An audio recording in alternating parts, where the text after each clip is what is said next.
안녕하세요. 네, 지역사회 담당하고 있는 김희영입니다. 지금부터 2020년 6월 13일에 서울시에서 진행되었던 지역사회 기출문제 해설 들어가겠습니다.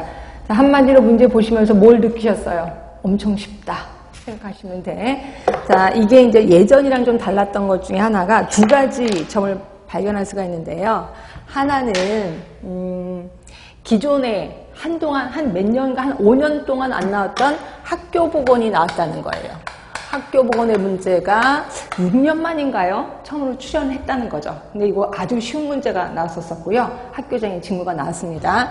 그 다음에 또 한동안 무시했었던 환경보건 쪽의 문제가 작년에 환경보건이 한 문제 나왔거든요. 근데 그전에는 안 나왔다가 작년에 딱 한 문제 나왔고 요번에 두 문제 나왔다는 거죠. 그래서 요게 올해만의 특징이 학교보건, 환경보건이 나왔다는 것.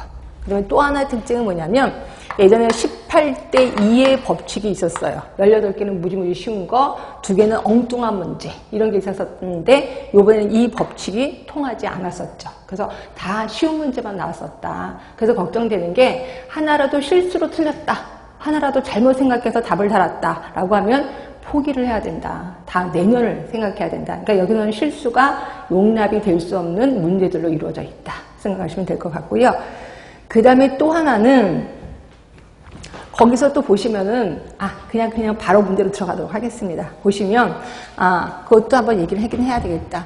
자, 제일 많이 나온 게 이제 정책 부분의 문제가 좀 나왔습니다. 정책 그리고 개념 부분이 나왔고요. 여기 한 5문제 정도가 나왔었을 거예요. 그리고 우리의 단골 문제인 간호과정이요. 적세의 간호과정이 한 5문제 정도 나왔습니다. 자, 그 다음에 아까 말한 대로 환경 부분에서 한 2문제 정도가 나왔습니다. 그쵸? 자, 그리고 또 보시면 거기 나눠드린 게 유의물이 있을 거예요. 산업 쪽도 한 2문제 정도가 나왔습니다. 근데 산업 부분에서는 워낙 단골 문제로 많이 나왔었거든요. 그래서 산업도 한 2문제 정도 나왔었고요. 그 다음에 잠깐만 보건교육이요. 네, 보건교육도 한 2문제 정도 나왔었구나.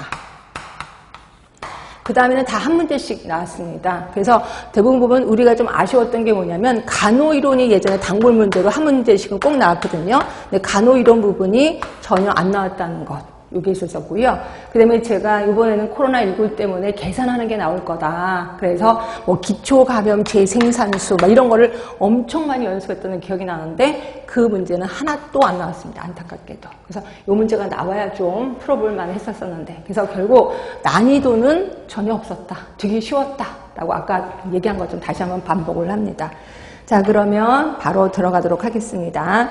1번 문제 보시면 여기 이제 코로나19 얘기가 나옵니다. 근데 전혀 상관없는 지역사회 간호사의 역할을 나오는데 여기서 보시면 이제 차상위 계층 기초생활수급자, 독거노인, 신체장애인에게 전화를 걸어서 혹시 호흡기 등의 건강 상태는 어떠십니까? 라고 확인을 했어요.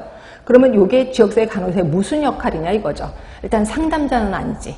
그리고 교육자도 아닙니다. 왜냐면 뭐라고 교육했다는 게 아니라 멀쩡하십니까? 건강하십니까? 물어본 거거든요. 그리고 변화 촉진자도 아니에요. 그럼 답은 사례관리자밖에 없는 거죠. 그래서 답은 2번이고 사례관리의 단계 중에서도 사정 단계에 해당이 된다라고 보시면 될 것 같아요. 그래서 이것도 역시 답 구하기는 쉬우셨을 것 같고요. 자, 2번째입니다. 자, 보건소에 처음 발령을 받고, 자, 센터 동장님을 만났어요. 센터의 동장님을 만나서 이것저것 물어봤습니다. 그러면 이거는 역시 인터뷰를 한 거죠. 인터뷰를 했는데 누구랑 했냐면 정보원이랑 인터뷰를 한 거죠. 그래서 이것도 역시 정보원 면담. 답은 1번인 거고, 나머지는 할 게 없습니다. 설문지 조사도 아니고, 차창박 조사도 아니고, 참여관찰도 더더군다나 아니죠. 그래서 이것도 답은 쉽게 구하셨을 거예요. 자, 세 번째 보건교육, 우리 보건교육의 목표 단계에 있는 거 아시죠? 그죠? 지적 영역, 그 다음에 정의적 영역, 그 영역 중에서도 되게 쉬운 인지적 영역에 대해서 물어보고 있고요. 인지적 영역에는 목표 단계 있었었죠. 지, 리, 적, 분, 종, 평 있었습니다. 그래서 지식, 이해, 적용, 분석, 종합, 평가. 이 중에서 어느 단계에 속하느냐? 뭘 물어봤어요? 거기 중에서 우리는 어디 있지? 자, 보시면 그 가장 높은 수준이야. 그럼 가장 높은 수준이 하면은 평가 영역을 얘기하는 거죠. 평가 영역. 그리고 이거는 우리 책에 나와 있던 사례가 그대로 나와 있습니다. 마치 제가 문제를 낸 것처럼. 그래서 첫 번째 보시면 대상자는 심장질환과 니코틴의 작용을 관련지어 얘기하는 거야. 이게 뭘까요? 적용이죠. 적용.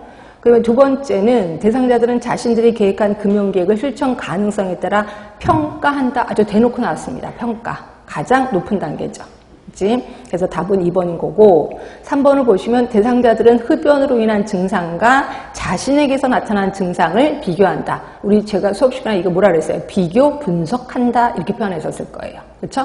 그래서 이건 분석 단계라고 보시면 되고 자, 네 번째입니다. 금연 계획을 항상 계획을 작성하는 거는 제가 종합이라고 표현했었을 거예요. 그래서 우리 책에 나와 있는 사례들이 그대로 나와 있다. 답은 2번이었고요. 자, 4번, 이건 이제 학교 보건입니다. 오랜만에 나온 학교 보건인데 학교장의 업무예요. 근데 이거를 모르더라도 금방 눈에 보일 거예요. 제가 예전에 초등학교 장, 그리고 중학교의 장이 학생이 새로 입학한 날로부터 며칠 이내에 90일 이내에 너 과거 예방접종 다 맞았어? 라고 예방접종 완료 여부를 검사한다라고 표현했거든요. 그래서 우리 90일 하면은 제가 화장실 가서도 옆을 딱 떼서 며칠이요? 그럼 90일 답이 나올 수 있게끔 상식화라고 얘기했는데 그게 떡하니 나온 거예요. 그죠? 그래서 4번을 보시면 학생이 새로 입학한 날로부터 180일 이내에 라고 돼 있거든요. 이게 90일 있잖아요. 그래서 다른 거 문장은 보나 마나 답은 4번. 가장 옳지 못한 걸 고르는 거니까. 그럼 1번을 볼게요. 자, 학생 건강검사 결과 질병에 감염된 학생에 대해서는 치료에 필요한 조치를 해야 된다. 뭐 당연하겠죠. 네, 두 번째입니다. 학생 정신건강 상태를 검사한 결과 필요하면 해당 학생에 대해 의료기관을 연계해야 된다. 뭐 당연하겠지. 자, 3번 안전사고를 예방하기 위해서 학생에 대한 안전교육 및 그 밖에 필요한 조치를 해야 된다. 이것도 뭐 괜찮은 것 같아요. 그래서 답은 당연히 4번으로 선택을 했었을 겁니다. 자, 그러면 5번이에요. 사례관리. 제가 그때도 얘기했어요. 사례관리는 단계가 중요하다. 그 단계가 예전에 한번 기출문제로 나왔고 이것도 또 한 번 나오고 끝일 문제는 아니다라고 표현을 했거든요. 이 문제가 또 나온 거예요. 그래서 보시면 전문 인력의 판단과 팀 구성에 따라 건강관리 서비스 내용을 조정한대요. 그리고 서신 발송, 전화, 방문, 내소, 자원, 연계 실시. 뭐예요? 지금 수행을 한 거죠. 그죠? 수행을 한 거니까 당연히 이거는 개입, 실행 단계가 속하겠죠. 그죠? 그래서 답은 4번인 거고. 그거 물어보고 싶어서요. 우리 사례관리 단계 기억하시죠? 맨 처음에는 초기 접수. 이제 접수를 합니다. 그 다음 단계 하는 게 사정이죠. 요구도를 사정합니다. 그리고 나면 목표를 설정하게 되는 거죠. 그 다음 단계 목표 설정이고 계획을 수립하게 되는 거예요. 그리고 나서 개입을 합니다. 개입을 한 다음에 그 다음에는 점검을 해봐야 되겠죠. 점검하고 재사정하고 그리고 평가를 하는 거죠. 그래서 요 순서도 좀 기억을 해두시고 그 중에서 여기서는 개입 단계다라고 보시면 돼요. 이것도 역시 쉬운 문제일 겁니다. 답은 4번. 자, 6번 문제를 보고 제가 조금 속상한 게 뭐냐면 6번 문제 엄청 쉬워요. 근데 첫 번째 보세요. 진단치료 투약과 개별행위의 서비스를 총합해서 의료행위를 하는 만큼 보상하는 방식. 그럼 물어보나 마나 행위벌수가 되잖아요. 그렇죠? 근데 왜 그 다음 거를 보면서 문제를 스스로 꼬시냐 이거죠. 그래서 제가 분명히 이번에 시험 문제는 쉽게 나올 거다. 그러니까 제발 문제 꼬지 말아라 라고 얘기를 했거든요. 근데 한 분이 처음엔 행위벌수까지 생각했대요. 근데 점점 밑으로 읽어가면서 다 썼는데? 그럼 내가 아는 게 행위벌수까지 아닌가 봐. 이러면서 갑자기 총익계약제로 답을 바꿨대요. 말이 안 되죠. 그렇죠? 자, 그래서 저는 너무 속상해요. 이 문제만 보면. 자, 두 번째 볼게요. 점땡이. 서비스 행위에 대한 보상을 일단 점수로 받고 그 점수들을 일정 비율에 따라 금액으로 환산해서 의료비 총액을 계산하는 방법인 점수제. 그래서 행위별수까지는 점수제를 하고 있는 건 맞습니다. 그치? 그 다음에는 수가가 문제인데 수가는 두 가지로 하고 있어요. 하나가 이제 관행 수가가 있고 또 하나가 시장 기능에 의한 수가가 결정이 되는 거죠. 자, 시장 기능에 그냥 맡겨둬서 수가를 결정하는 게 미국식이죠. 미국에서는 그냥 내버려 둡니다. 근데 우리나라는 관행 수가라는 게 있죠. 그래서 우리나라는 어떻게 한다고 했어요? 공단의 이사장하고 의학계를 대표하는 사람이 1년에 한 번씩 만난다. 그래서 이걸 수가를 조정을 한다. 근데 맨날 싸워서 헤어지면 그 다음에 보건복지부 장관이 딱 일방적으로 통보를 한다 이렇게 표현했어요. 이걸 왜 관행수가라고 표현하고 있거든요. 그 얘기를 하고 있는 거예요. 그래서 관행수가제와 정부와 보험조합의 생산원가를 기준으로 계산한 후 의료수가를 공권력에 의해서 강제 집행하는 제도, 요게 이제 관행수가라고 표현하고 있거든요. 그죠? 요거를 얘기하는 거고. 그 다음에 마지막에 또 금방 또 두 번째, 세 번째를 읽다가 이게 행위벌수까지 아닌가라고 또 의심하는데 마지막에 보시면 딱 있잖아요. 의료인의 자율성 보장, 양질의 서비스 제공. 그럼 물어보나마나 행위벌수가겠죠. 그렇죠? 그래서 답은 3번으로 고르셔야 된다. 근데 이걸 갖고 4번이라고 고쳤다 그래서 제가 깜짝 놀랐습니다. 하여튼 자, 7번 같은 경우도 우리의 예상을 좀 빗나갔죠. 어긋났죠. 우리 예전에 뭐 있었어요? 새천년 개발 목표 MDG, 그리고 요새는 SDG라는 게 있다. 2016년부터는 SDG를 하고 있다. 그래서 두 개를 비교를 했을 거예요. 그래서 제가 MDG가 시험 문제 나왔기 때문에 이번에 나올 거는 SDG가 나올 거다라고 해서 둘을 비교했었던 기억이 나는데 MDG가 또 나왔습니다. 그렇죠? 근데 딱 보면 그때도 MDG 목표가 나오고 지금도 MDG 목표가 나왔거든요. 그래서 MDG는 대부분 못 사는 나라들의 못 산 그 기아를 좀 해결해 주자라는 거였었어요. 그래서 봤더니 절대빈곤 당연히 포함이 되는 거고, 그 다음에 보편적 초등교육 실현, 이거 제가 유인물 따로 나눠 드렸을 거예요. 그래서 유인물 보시면 거기 MDG에 있을 겁니다. 그래서 기본 교육의 성취, 그래서 이게 이제 우리가 알고 있는 초등학교 정도까지는 이제 다닐 수 있게 해주자라는 거고요. 그 다음에 지속 가능한 환경의 확보도 분명히 있었습니다. 그런데 2번인 모든 사람의 건강한 삶을 보장하고 웰빙을 증진하자 이런 말은 없었거든요. 그렇죠? 그래서 이거는 SDG 쪽이라고 생각하시면 되고, 그래서 답은 2번으로 이것도 쉽게 고를 수 있었을 겁니다. 자, 8번 같은 경우는 조금 시간이 걸려서 그렇지 그렇게 어려운 건 아닙니다. 일단 유년부양비. 자, 유년부양비 하면은 뭐예요? 15세에서 64세 인구 수분에, 그래서 0세에서 14세. 결국 3,200명 분의 1,600명이 되는 거죠. 그리고 곱하기 100을 하면 되고. 그래서 틀린 거고. 자, 노년부양비 하면은, 자, 15세에서 64세 분의 65세 이상이죠. 자, 그러다 보니까 3,200명 분의 1,400명이 되는 거예요. 분자가 1,400명입니다. 그리고 곱하기 100. 여기는 이제 분모 때문에 틀린 거고요. 그 다음에 우리 1차 성비, 2차 성비, 3차 성비 있는 건 아시죠? 1차 성비는 태아 성비, 2차 성비는 출생시 성비, 3차 성비는 출생 후 성비. 근데 여기서는 지금 2차 성비 못 구하는 거 아시죠? 출생시가 없으니까. 그러니까 결국 3차 성비겠구나. 그래서 3차 성비 3,200명, 여자 수분에 남자 수 3,000명. 그리고 곱하기 100. 그래서 답은 4번이 되는 거죠. 자, 9번 같은 경우 우리 작업환경관리 기본원칙, 대치 있고 격리, 환기, 보호구 뭐 이런 거 있는 거 아실 겁니다. 교육 있는 거. 자, 1번은 잘 모르겠어. 교대 근무를 실시해? 그럼 일단 넘어갑시다. 자, 페인트를 분무하던 거를 전기 이용 흡착식 분무를 한다. 우리 책에 그대로 살해 있는 건 아시죠? 자, 요거 대치입니다. 그래서 답은 2번인 거고, 개인용 위생보호구 하니까 당연히 보호구 쪽이겠죠. 그치? 그 다음에 네 번째 보시면 이나물질이 든 탱크 사이에 도랑을 파서 제방을 만든다. 이것도 우리 책 그대로 있습니다. 격리. 라고 보시면 되고요. 그럼 이 중에서 1번, 그럼 답은 당연히 2번 나옵니다. 자, 그럼 1번 교대 근무가 뭐냐 이거죠. 자, 요것도 제가 유인물에 좀 써놨을 텐데, 유인물에 보시면 크게 우리가 접근하는 방법이 세 가지가 있어요. 자, 세 가지가 어떤 거냐면, 잠깐만요. 세 가지가 이제 원래 그 오염물질이 있을 거 아니에요. 그럼 오염물질에 대해서 관리를 합니다. 오염물질에 대해서 관리를 하는 거고, 그 다음에 이제 실내 공기, 실내 환경에 대해서 관리를 합니다. 그 다음에 이제 근로자에 대해서 관리를 합니다. 그죠? 요 세 개가 있는데, 이 중에서 지금 문제는 뭐였었냐면, 교대 근무를 실시한다 그랬잖아요. 그럼 이 중에서 근로자에 대해서 뭔가를 했겠구나라고 생각하시면 되고요. 근로자를 위해서 접근하는 방법이 두 가지가 있습니다. 하나가 보호구 착용하라는 게 있고, 그 다음에 또 하나가 이제 교육하는 방법이 있어요. 그럼 이 중에서 보호구는 아닐 거 아니에요. 그러면 교육이겠구나라고 보시면 돼요. 그러니까 첫 번째 같은 경우는 교대 근무를 실시하도록 했다라는 거는 결국 교육을 한 거죠. 말 그대로. 그래서 이거는 당연히 대치가 아닙니다. 그래서 이걸 모르더라도 워낙 대치가 2번이니까 금방 또 답 고르실 수 있었을 것 같아요. 그 다음에 10번입니다. 자, 가족건강사정 도구로 가장 옳은 거. 근데 여기서 힌트 다 나왔죠. 취약 가족 구성원 나왔잖아요. 그리고 취약 가족 구성원 나오고 그뿐이 아니라 외부 체계와의 상호작용을 파악했다. 그래서 결국 외부 체계도인가 또 이렇게 또 생각했을까봐 우리 여러 개 있었던 거 아시죠? 그래서 취약 구성원 여기 있고 그 다음에 같이 사는 사람, 친척, 뭐 지역사회, 이웃 이렇게 해서 해놓고 그 다음에 만약에 사이가 좋아 그럼 직선을 그어라. 사이가 굉장히 끈끈해 그럼 두 개를 그어라 했었던 거 기억나실 겁니다. 그리고 아무것도 표시가 안 돼 있으면 소원한 관계다라고 볼 수 있다는 거죠. 그래서 이거는 사회 지지도가 되는 거예요. 이걸 갖고 외부 체계도 이러면 절대로 안 되는 거죠. 그치? 자, 11번입니다.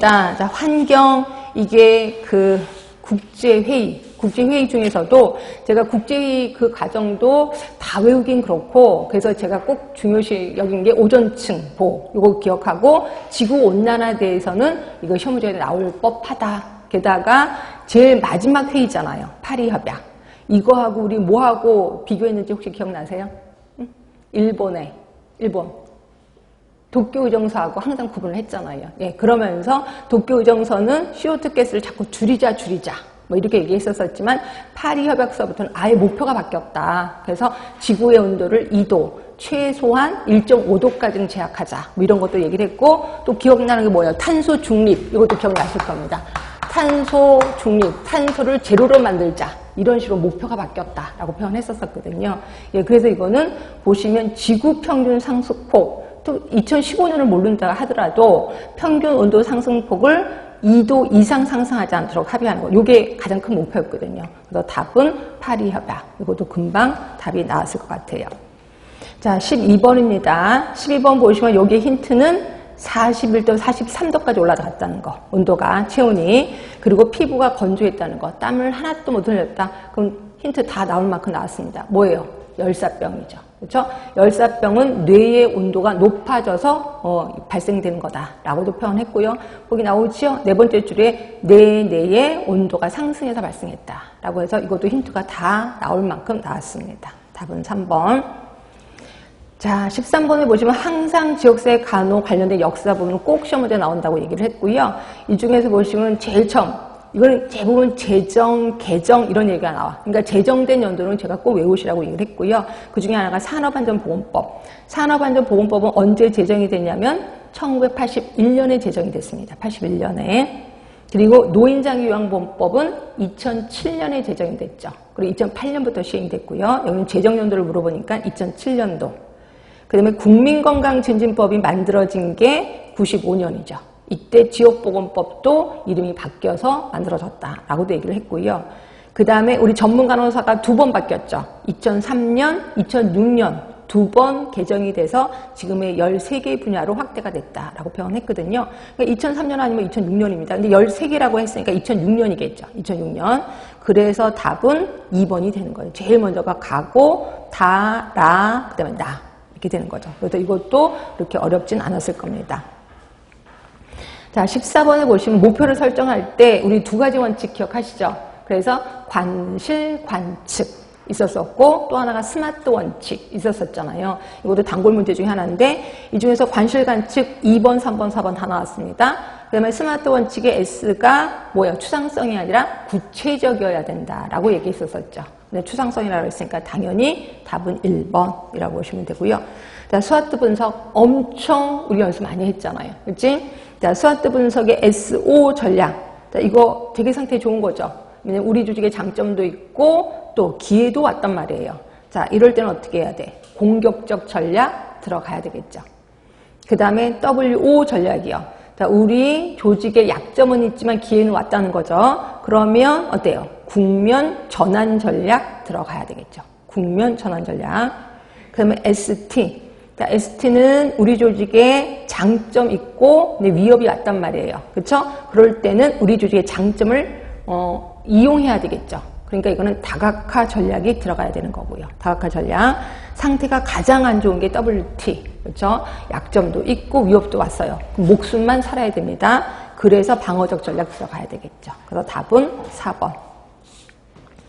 자, 16번도 보세요. 16번도 이거 읽다 보면은 또 이게 또 문제를 스스로 꼬실래나? 근데 제일 처음에 보면 금방 답이 나와요. 학습이란 개인이 이해력을 얻고 새로운 통찰력 혹은 더 발달된 인지구조를 얻는 적극적인 가정이다. 인지구조 하면 무조건 인지주의잖아요. 그죠? 근데 여기서는 이 문제가 우리를 가르쳐주고 있어요. 동화하고 조절이라는 말을 하고 있습니다. 자, 우리 동화라는 말, 조절이라는 말.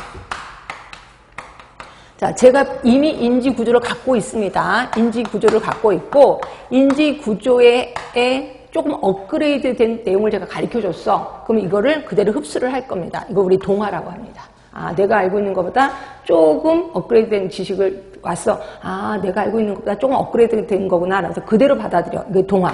근데 비해서 전혀 엉뚱한 걸 가르쳐 주는 거야. 내가 알고 있는 거랑 전혀 상관없는 거야. 좀 반대의 개념을 가르쳐 주는 거예요. 그래서 이상하다. 내가 알고 있는 거랑 좀 다른 건데 희한한데 그러면서 이걸 갖고 이제 가서 집에 가서 이렇게 보겠죠. 이거 저 인터넷 뒤져보고 아, 내가 좀 잘못 알고 있었네 라고 하면서 살짝 바꿀 겁니다. 이거 우리 조절이라고 하는 거죠. 그래서 동화하고 조절을 알려주고 있다라고 보시면 되고, 그래서 밑에 쪽을 굳이 보지 않더라도 위에 한 문장 갖고도 금방 답이 나올 수 있을 것 같아요. 그래서 답은 3번 하시면 되고요. 자, 17번 같은 경우는 영국 런던형 스모그하고 로스앤젤레스형 스모그. 우리 맨날 연습했었던 거 기억나실 겁니다. 그렇죠? 그래서 영국 런던 하면은 추운 겨울에 일어났다. 추운 겨울에 밤에 미친 듯이 불을 켰다. 그러다 보니까 1차 오염물질이 문제가 된다라고 표현했고요.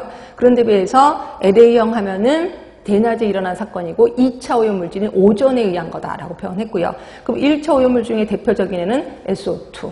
또 이걸 또 NO2로 했을래나? 하여튼 답은 1번이었고 유의물을 잠깐 보시면 거기에 우리 책에 있는 그대로 한번 갖고 와봤습니다. 거기서 보시면 주된 성분이 SO2가 런던형이고요. 로스앤젤레스형은 O3, NO2가 여기 들어가 있습니다. 결국 NO2는 로스앤젤레스형에서 주로 발생은 아니지만 원인 물질이었다라고 보시면 될 것 같아요. 그래서 답은 1번이라고 보시면 되고요. 자, 18번 틀리면 솔직히 인간도 아니지. 그치? 자, 보시면 2차 예방이에요. 그럼 금연하면 1차지. 체중 조절 1차입니다. 직장 복귀라는 말을 썼으니까 3차 쪽이겠죠. 그리고 고혈압 검진하면 당연히 2차. 그래서 답은 4번이 되는 거죠. 자, 19번도 틀리면 안 됩니다. 우리 교차비입니다. 교차비 하면은 우리 뭐 했었어요? 자, 교차비. 우리 BC분의 AD. 요것만 외우면 되는 거죠. BC분의 AD. 그렇죠? 그럼 B는 뭔데요? B가 70이죠. 그리고 C가 10이지. 그리고 A가 30, D가 90. 그래서 분모가 70 곱하기 10, 분자가 30 곱하기 90. 그래서 답은 4번이 되는 거예요. 요 식만 기억하시면 되는 거죠. 자, 20번입니다. 이거를 또 내부 평가가 뭔지 외부 평가가 뭔지 또 요거 헷갈리셨을래나요? 내부 평가는 그 조직의 내부 사람이 평가하는 거야. 외부 평가는 그 조직의 바깥의 사람이 평가하는 거예요.